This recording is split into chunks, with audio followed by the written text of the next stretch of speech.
Augustin Pascal. Oui, c'est moi.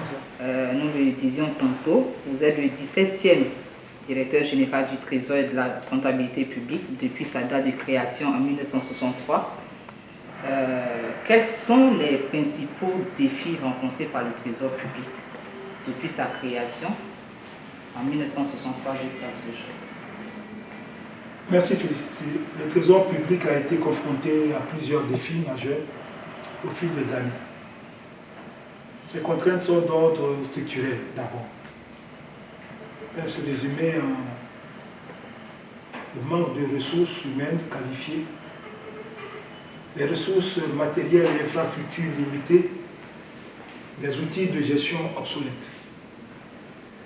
Il y a aussi des défis liés aux crises économiques et politiques nationales que le pays a traversées, qui ont entraîné parfois une certaine instabilité qui a affecté la mobilisation des ressources et la continuité des services du Trésor public. Un autre défi est celui de l'évolution de nos missions. Nous avons dû nous adapter nos fonctions traditionnelles, que sont le recouvrement, le paiement, la comptabilité, à un environnement économique et technologique en perpétuelle mutation, de plus en plus complexe et compétitif. L'autre défi que je voudrais relever est celui de nos missions nouvelles. Nous nous sommes vus confier la surveillance et la supervision du secteur financier, comprenant les banques, les établissements financiers, la microfinance et le secteur des assurances, ainsi que la gestion de la dette publique pendant plus de 2 décennies. À ce jour, nous suivons également le programme économique et financier avec les partenaires techniques financiers.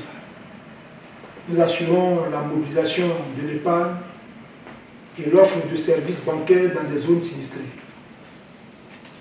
Dans cette optique, le défi que nous traversons est celui de la contribution à la bancarisation et à l'inclusion financière.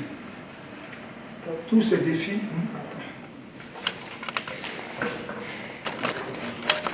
un peu le plan, un peu corriger. Bon, stop.